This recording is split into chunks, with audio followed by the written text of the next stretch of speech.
지난 금요일에 우리 어르신 대학, 우리 어르신들 모시고 산정 호수를 다녀왔어요. 그리고 가기 전에 이동에 가면 가장 맛있는 갈비가 폭포갈비인데 여러분들도 거기 가셔서 제 이름 대시고 그냥 드시면 돼요. 너무 맛있게 잘 먹고 산정호수 잘 다녀왔습니다. 우리 어르신들이 행복하셔야 교회가 됩니다. 우리 교회는 어르신들을 끝까지 책임지고 될 수 있으면 붙들어 놓고 그 다음에 어느 정도 됐다 싶으면 천국으로 보내드리는 그런 끝까지 책임지는 교회가 되겠습니다. 부총회장 자격이 참 부족하지요. 우리 서기 장모님께서 못 사는 거, 자격 없는 거 얘기하지 말고 빵빵하게 밀어줄 테니까 열심히 하라 말씀하셨는데 어느 목사님 총회장을 지내신 분이 저보고 말씀합니다. 권 목사, 부총회장 당선되는 순간에 하루하루 쑥쑥 큰다. 그러니까 아무리 부족한 사람도 그 일을 맡으면 안 클 수가 없고 그릇도 키워야 되고 생각도 키워야 되죠. 제가 요즘 이제 불려다닙니다. 총회장님이 여천, 여수에 계시기 때문에 대타도 많이 뛰는데요. 지난 주일에 우리 한국교회의 모교회인 엄마교회라고 하는 교회를 갔는데 66분이 임직식을 하더라고요. 매년 종교개혁주일에 그렇게 한대요. 66분도 많았는데 어제는 어느 교회를 들렸는데 1336명의 임직을 하는 거예요. 1336명. 한 900명 가까이 되시는 권사님들 한복을 똑같이 입혀놓으니까 야, 보통이 아니에요. 그런데 다 안수해야 하잖아요. 그러니까 안수위원들이 얼마나 많겠어요. 보면서 한국교회 특별히 예장 통합 측이 아직 희망이 있다. 우리 교회도 2년 만에 일꾼을 꼭 세우잖아요. 일꾼을 세우지 못하면 일이 안 되거든요. 우리 선배 장로님을 비롯한 선배님들이 또 매년 은퇴하시기 때문에. 그래서 이렇게 60이 넘은 나이에 매일매일 쑥쑥 크고 있다. 그것도 하나님의 자녀로 크고 있다. 여러분들도 자꾸 크시기를 주님의 이름으로 축복합니다. 오늘 설교 제목은 하나님의 자녀입니다. 자녀 얘기하면 탕자 이야기 듣기 싫어도 계속 해야 돼요. 탕자, 아버지 돌아가시기 전에 자기에게 돌아올 몫을 달라 그랬어요.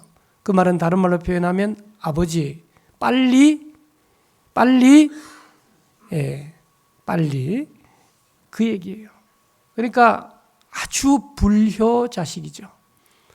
돈이 있으니까 도해지로 가니까 돈이 있으면 불나방들이 붙습니다. 돈 뺏어 먹으려고. 돈이 다 떨어졌습니다. 돼지의 지엄 열매 돼지우리에서 같이 사는 거야.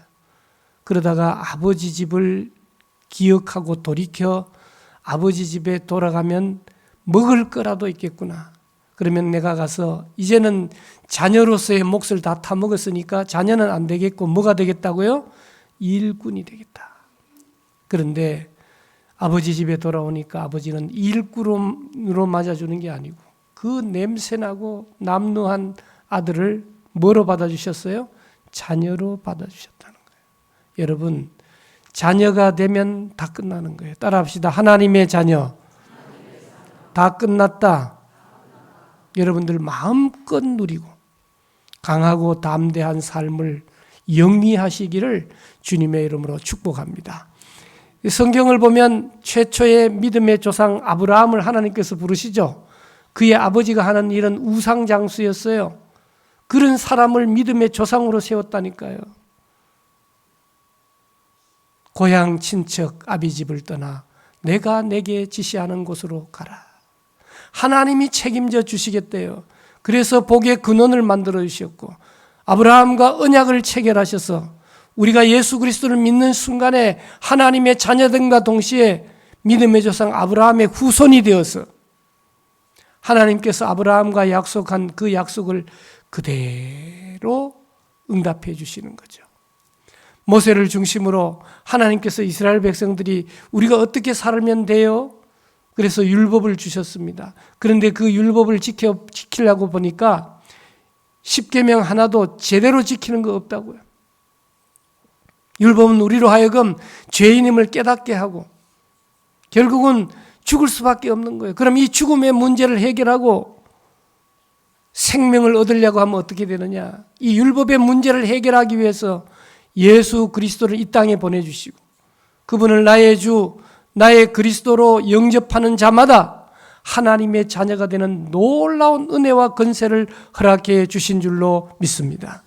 그래서 오늘 갈라디아서는 좀 어렵지만 율법과 은혜에 대해서 우리에게 설명을 해주는 중에 오늘 23절 이하의 제목은 하나님의 자녀가 어떻게 되는가라고 하는 것을 우리에게 가르쳐주고 있는 것입니다.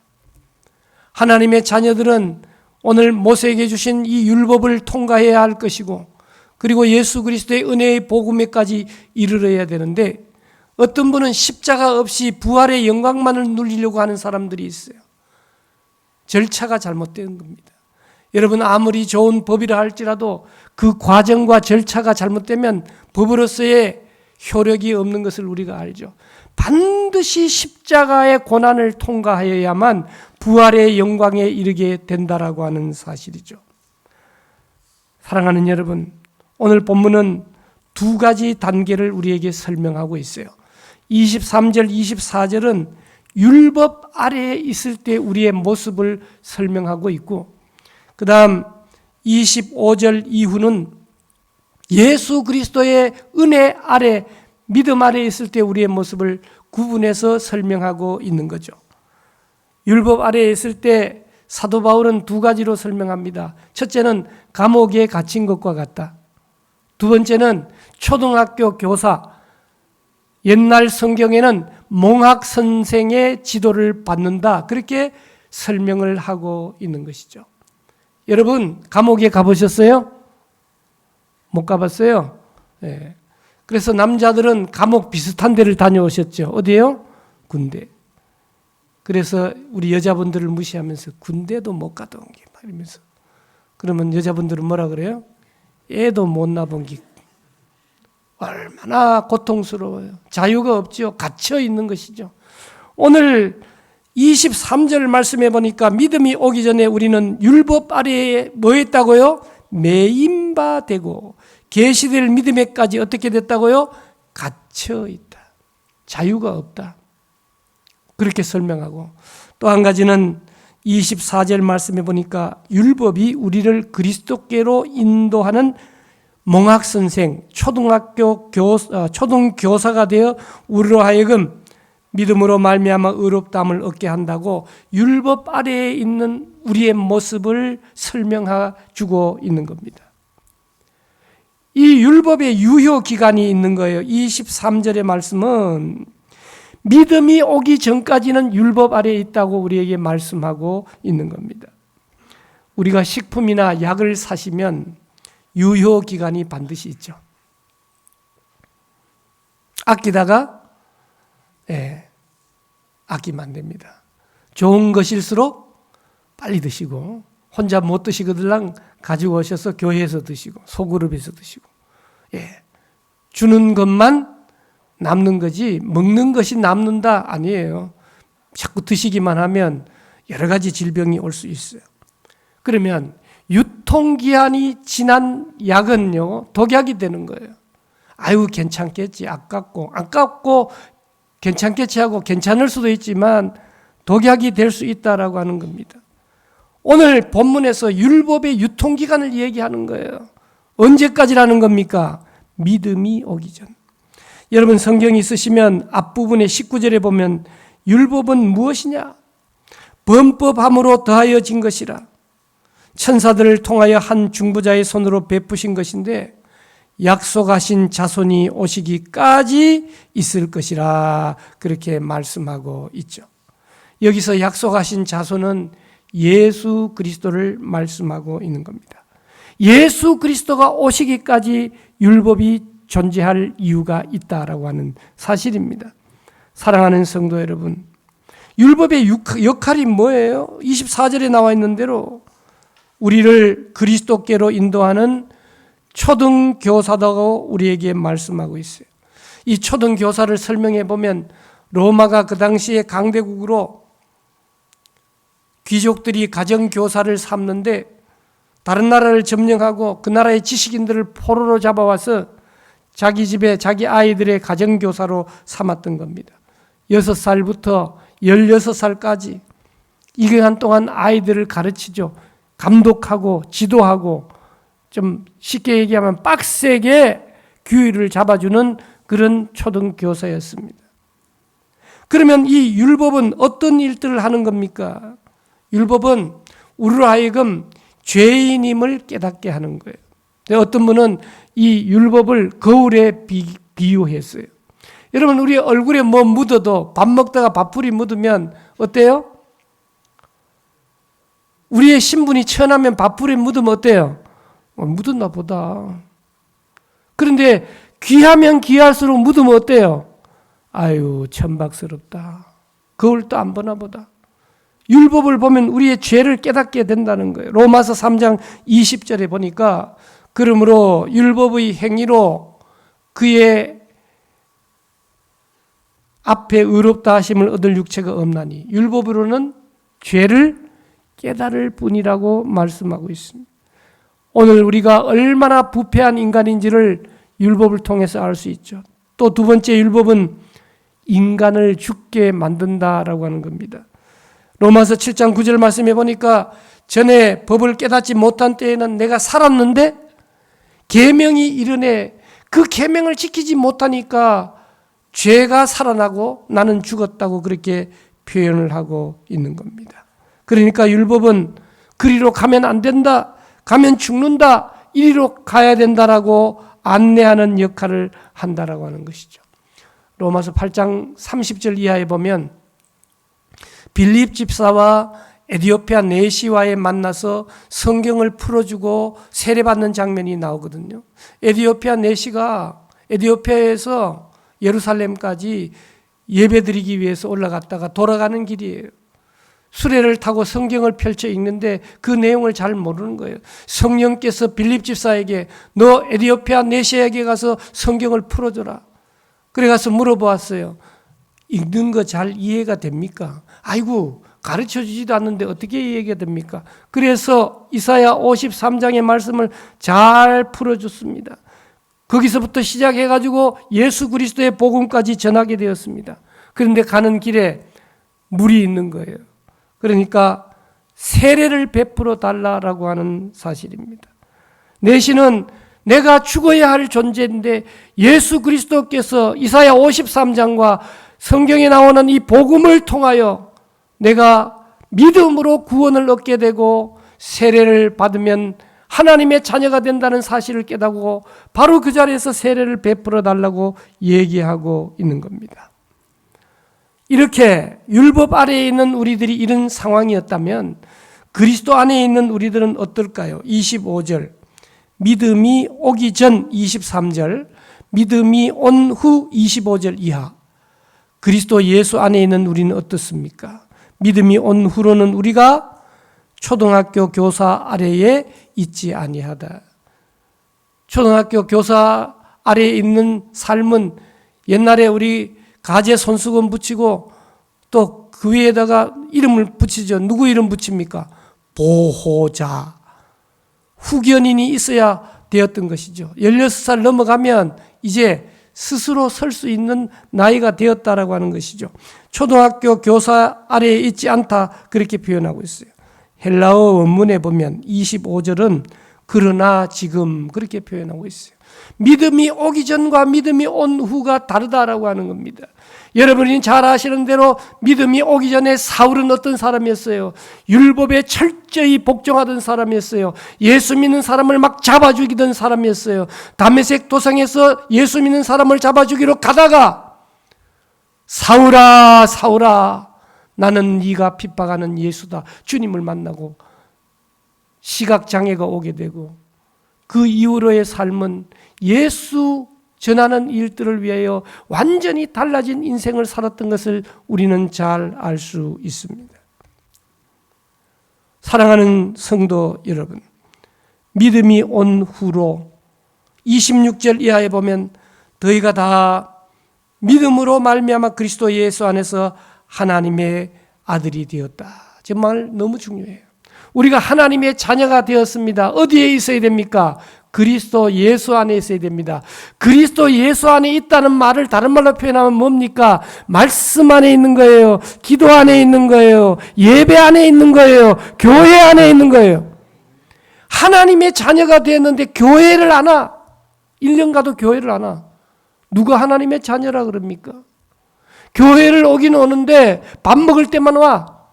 놀러 갈 때만 와. 예배 드릴 때 안 와. 누가 예수 믿는 사람이라 그럽니까? 성경을 한 번도 보지 않아. 기도를 드리지 않아. 어떻게 예수님 믿는 사람이라고 얘기합니까? 그러니까 우리가 하나님의 자녀가 된다라고 하는 것은 예수 그리스도 안에 있어야 된다라고 하는 겁니다. 그래서 오늘도 주님의 거룩한 성전에서 예배드리는 여러분들을 다른 사람들이 뭐라고 표현하느냐? 당신은, 사랑받기 그거 아니고 당신은, 설교 제목입니다. 당신은 하나님의 자녀입니다. 여러분, 부모님을 잘 만나야죠. 부모님을 잘 만나야죠. 부모님을 잘 만나야죠. 예. 부모님을 잘 못 만났으면 어떻게 해야 돼요? 부모님을 잘나시도록 만들어 드려야 되죠. 꼭 부모님께 유산 받고 도움 받고 그런 인생이 아니라 내가 잘 돼서 부모님을 영광스럽게 해요. 성경은 얘기합니다. 죄인된 우리가 구원받고 하나님의 자녀가 되고 열매를 많이 맺으면 누가 영광을 받으신다고요? 하나님께서 영광을 받으신다. 할렐루야. 오늘 저와 여러분들이 이 시대에 서울숲교회에 출석한다라고 하는 사실이 너무너무 자랑스럽다라고 하는 마음이 내 자신에게서 들어야 되겠는데, 그러기 위해서 하나님의 자녀인 것을 분명히 하시는 저와 여러분들이 되시기를 주님의 이름으로 축복합니다. 하나님의 자녀는 어떻게 된다? 그리스도 예수 안에 있어야 된다. 그러면서 오늘 짧은 본문이지만 믿음으로. 믿음이 뭐예요? 뭘 믿는다는 거예요? 내 손가락을 밀어라. 예수 안 믿는 남편이 그렇게 얘기하잖아요. 뭘 믿는 거예요? 뭘 믿는 거예요? 예수 그리스도를 믿지만 좀 더 크게 얘기하면 뭘 믿는 거예요? 하나님을 믿는 겁니다. 어떤 하나님을 믿는 겁니까? 삼위일체 하나님을 믿는 겁니다. 삼위일체 하나님을 신앙 고백할 때 고백하잖아요. 천지를 창조하신 하나님, 전능하신 하나님, 그 하나님이 나를 사랑하시는 하나님, 나를 사랑하시되 왜 사랑하느냐? 내가 하나님의 자녀다. 자녀는 사랑하지 않을 수가 없어요. 하나님의 그 놀라운 사랑을 받은 나단 말이죠. 그러니까 내가 만약 대통령, 내가 만약 대기업 회장의 자녀다. 가끔씩 대기업의 손주들이 마약하고 그래가지고 가끔씩 뉴스에 오르내리기도 하죠. 그러면 할아버지 명예에 먹칠을 하는 것 아닙니까? 그러면 오늘 우리가 하나님의 자녀가 되면 뭐 막 달라 그러고 얻고 건강 좋고 뭐 이것만 생각하지 마시고 하나님의 자녀답게 하나님께 오늘 찬양대처럼 아름답게 영광 올려드리는 저와 여러분들이 되시기를 주님의 이름으로 축복합니다. 그래 하나님의 자녀가 되는 절차가 있어요. 절차. 그래서 그걸 27절에 보면 얘기하잖아요. 뭐라 그럽니까? 누구든지 반드시 이런 절차를 거쳐야 된다는 거예요. 그리스도와 합하기 위하여, 예수 믿기 위하여, 하나님 자녀가 되기 위하여 뭘 받아야 되노? 세례를 받아요.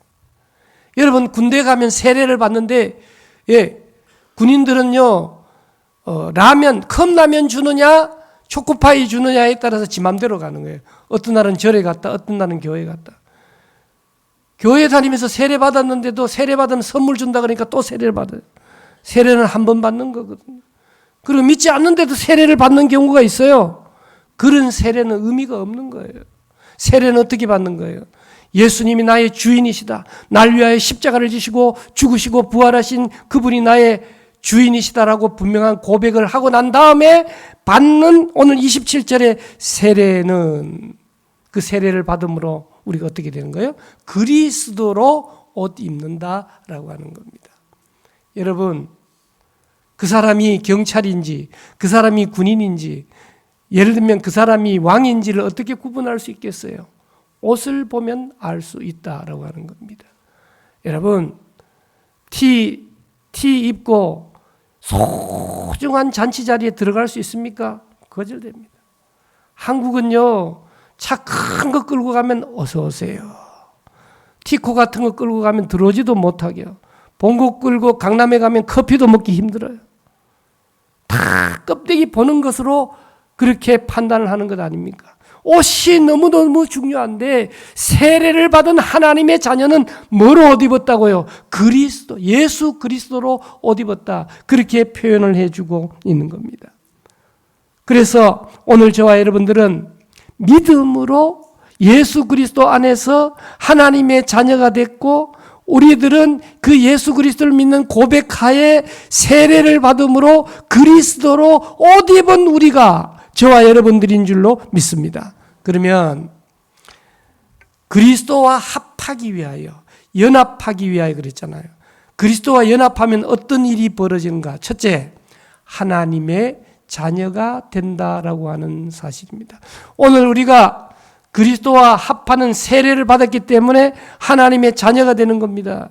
그래서 1년에 몇 번씩 성찬식 때 세례 받지 않은 분들은 어떻게 얘기합니까?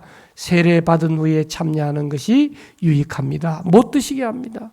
그러면 오랜만에 왔다가 그날 성찬식인데 남편이 지네들끼리만 먹고 나는 주지 않는다. 시시하게 말이야. 카스테라 그 한 조각밖에 안 되는 거 가지고 그래 얘기하지만 그것이 아닙니다.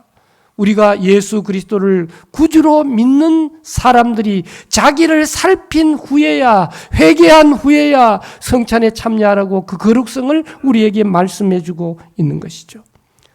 사랑하는 성도 여러분, 우리가 어떻게 하나님의 자녀가 되었다고요? 26절에 다 믿음으로. 뭘 믿는다고요? 하나님을 믿는다. 천지를 창조하시고 전능하신 하나님, 나를 사랑하신 하나님, 예수 그리스도, 나의 죄를 대속하여 십자가에 달려 죽으신 하나님, 성령 하나님, 지금도 우리를 도우시는 보혜사 성령 하나님을 믿는다. 그 믿음으로 말미암아 우리가 뭐가 되었다고요? 하나님의 자녀가 되었다라고 하는 사실입니다. 사랑하는 성도 여러분, 오늘 저와 여러분들은 사도 바울이 율법주의자에다가 예수 그리스도를 만나고 은혜 속에 들어가니 할례를 대체하는 세례를 얘기했는데 세례를 그냥 막 베풀어주는 세례가 아니라 순전한 고백 위에 회개 위에 이루어진 세례, 씻을 새 예도래, 씻는 예식. 우리의 죄악은 하이타이나 빨래비누로 빨아지지 않기 때문에 오직 예수 그리스도의 보혈, 그 보혈이니까 예수님의 죽으심과 부활의 놀라운 은혜 속에 우리가 죄 씻음 받고 용서함 받아서 주 앞에 옳다함 얻음은, 확신이 믿기는 우리 주 예수의 그 피로 속죄함 얻은 하나님의 자녀가 된 줄로 믿습니다. 그 다음 하나님의 자녀가 되었어요. 그리스도와 합하여. 두 번째, 그리스도와 합하여 우리에게 주어진 복은 하나 되게 합니다라고 하는 겁니다. 이번 우리 총회를 섬기는 일들을 우리가 부족한 점이 많지만 우리의 자랑, 다른 장로님들이, 목사님들이 야, 그 교회는 똘똘 뭉쳤다 그렇게 말씀하시는 거예요. 얼마나 많은 노예 장로님들, 목사님들이 또 도와주셨는지 모릅니다. 하나가 되면 못할 일이 없는 거예요. 여러분, 부부지간에 성격이 달라서 헤어진다 그러는데 성격이 다르니까 그렇지 똑같으면요 더 죽을 지경이, 안 살아봐서 모르지. 자기의 부족함을 보면은 못 견디는 것이 인생이에요. 남편의 부족함 때문에 아내를 주시고 아내의 부족함 때문에 남편을 주시고, 그런 의미에서 교회라고 하는 공동체 어떻습니까? 조선 팔도에서 다 모였어요. 성격도 다르고 생각도 다르고. 그런데 우리는 오직 예수 그리스도를 믿는 믿음으로 믿는 순간에 성경을 계속 보세요. 성령도 하나요, 주도 하나요. 그래서 하나가 되라, 하나가 되라. 연약한 성도들을 위해 기도하는데 하나가 되고, 복음 전파하는 전도하는 일에 하나가 되고, 찬양대 하는데 연합해서 하는데 내 소리 크게 낸다고 삑삑 따는 소리 내면 어떻게 은혜를 받을 수가 있겠어요? 사랑하는 성도 여러분, 오늘 28절은 얘기합니다. 유대인이든지 헬라인이든지 심지어는 종이든지 자유인이든지 남자나 여자나 다 그리스도 예수 안에서 하나라, 그렇게 말씀하고 있습니다. 피부색이 다르든지 언어가 다르든지 우리가 어떻게 하나 될 수 있을까요? 우리의 공통점, 공통분모를 찾아내야 된다라고 하는 겁니다. 여러분, 한 집안에 같이 사는 사람을 뭐라고 그럽니까? 식구라 그래요. 식구. 먹을 식, 입구 같은 걸 먹는 거예요. 그래서 아버지가 당뇨면 자녀들도 당뇨가 될 가능성이 높아야 안 높아요? 적어도 결혼하기 수십 년 전까지는 같은 엄마가 해주는 밥을 똑같이 먹고 하다 보니까 유전적인 요인도 있지만 그런 품성도 있게 되는 것을 우리가 보게 되는 것이죠. 오늘 우리 교회가 하나 되기 위해서는 가장 큰 공통점이 바로 예수님을 믿고 하나님의 자녀가 되었다는 거예요. 여러분들은 1부 예배에 참석하는 분을 더 사랑해야 됩니까? 2부 예배에 참석하는 분을 더 사랑해야 됩니까? 3부 예배에 참석하는 분을 더 사랑해야 됩니까? 1부는 물어보니까 1부 그러더라고요. 3부는요? 왜 그런지 아세요? 2부 예배 참석하시는 분은 사촌이에요. 이해가 잘 안 되세요? 자기 직계 가족과 사촌하고 같아요? 이래 얘기하니까 갑자기 머리가 복잡해집니다. 제가 드리는 말씀은 사정에 따라서 3부 예배에 참석하신 여러분들 더 사랑하고, 다른 찬양대보다 3부 임마누엘 찬양대를 위해서 3부 예배에 참석하는 분이 기도해. 하나님, 임마누엘 찬양대는 못하게 하시고 기도원 찬양대 잘하게, 이렇게 기도하면 안 돼요. 오늘 우리가 이 3부 예배의 공통점을 가지고 서로를 위해서 기도하고 함께 하는 것이죠. 그런 의미에서 각 집안이 하나가 되고 각 지역이 하나가 되고 나라가 하나가 된다는 건 대단히 중요해요. 배타적이지 않고요. 오늘 우리 서울숲교회는 우리 교회만의 교회가 아닌 우리 교단 안에 9,446개의 전체 교회. 그래서 저는 요즘 큰 교회도 큰 교회지만 이 개척교회들, 상가교회들 쳐다보면서 눈물이 나는 거예요. 얼마나 애쓰실까. 한다고 되는 것도 아닌데. 사랑하는 여러분, 마음 그릇을 크게 가지시고, 크게 가지시고, 형님이 좀 못 산다 할지라도 형님은 형님인 거예요. 그러니까 형님답게 이 한국 교회를 이끌어 나가는 일들을 위해 더욱 건강하시고 돈도 많이 버시고 자녀들 잘 되시고, 오늘따라 아멘 안 하시네. 잘 되시기를 주님의 이름으로 축복합니다. 은혜 받은 우리가 또 하나로 묶여지는 방법은 뭐냐? 상대방의 부정적인 면보다 긍정적인 면을 닮으려고, 칭찬하려고 노력하는 게 좋아요. 제가 계속 말씀드리잖아요. 3인행이면 필유아사라. 한자 어렵지 않기 때문에 집에 가서 한번 써봐요. 재미있어요. 셋이만 모여서 걸어가면 그 중에 나의 선생님이 계신다. 여러분, 잘나는 것을 격려하시고요. 그럼 얼마나 좋아요. 우리 교회 안에 능력, 너도 다 능력이 있어요. 그 좋은 능력들을 잘 개발하고 격려하게 될 때 하나님 나라가 크게 이루어지게 될 줄로 믿습니다. 세 번째 복은 뭐예요? 29절 말씀해 보니까 아브라함의 자손, 그 자손이라 그러면서 갈로 열고 1 이렇게 써놨잖아요. 헬라어의 원문은 뭐라고 써있냐면 아브라함의 씨다, 씨. 씨는 뭐예요? 심겨지면 30배, 60배, 100배, 1000배, 10,000배의 결실을 맺혀지게 되는 거죠. 여러분, 아브라함이 이미 복을 받는 복의 근원이 된 거예요. 그런데 오늘 우리가 예수님을 믿음으로 하나님의 자녀가 됨으로 아브라함의 씨가 된 거예요. 아브라함이 받은 복보다 1000배, 10,000배나 더하는 복을 누려야 마땅한 줄로 믿습니다. 복 중에 복은 뭐예요? 평안이에요. 아무리 많아도 누리지 못하면 뭐해요? 누리세요. 맛있는 거 있으시면 미리 드세요. 유효기간 놓치지 마시고. 그리고 누리세요. 주 안에 있는 나에게 딴 근심이 있으라. 찬송 부르며 말씀 부르며 이 12월 11월 은혜의 시간을 준비했잖아요. 영락교회 목사님 모시기가 쉽지 않아요. 제가 부총회장 선거하기 전에 떨어질지 될지도 모르는 상황 속에서 우리 목사님 도움을 받기 위해서 솔직히 말해서 미리 연락을 했어요. 그랬더니만 요주간밖에 없다 그래서 허락을 해주셨는데, 여러분 그냥 막 부흥 강사들 하는 게 아니라 아주 준비한 메시지가 이번에 우리에게 선포될 거예요. 여러분 시간 내시고 하나님의 놀라운 은혜를 경험할 수 있기를 주님의 이름으로 축복합니다. 우리 강사 목사님 간증을 들어보면요, 영락교회 목사님이시지만은요, 그래요. 우리 교단 총회장도 학사장교 출신 장교고, 부총회장도 ROTC 출신 장교인데 자기는 방이 나왔는데 군성교회 회장하고 있다고 그렇게 우스갯소리로 말씀해요. 고통도 많고 고난도 많고 간증거리가 많아요. 기대하시기를 주님의 이름으로 부탁을 드립니다. 오늘 저와 여러분들은 아브라함의 씨예요. 그래서 열매를 많이 맺게 되는 이 가을이 될 수 있기를 주님의 이름으로 축원합니다. 살아계신 하나님, 복의 근원이요 믿음의 조상인 아브라함의 영적인 자손이 되게 하시고 서울 숲교회로 모이게 하시니 감사합니다. 많은 사람이 인생에 의미가 없어 인천대교에서 뛰어내리는 일들이 수십 번 수백 번 일어나는 이 시대에 하나님, 우리는 우리의 정체성을 발견하였습니다. 나는 하나님의 자녀입니다.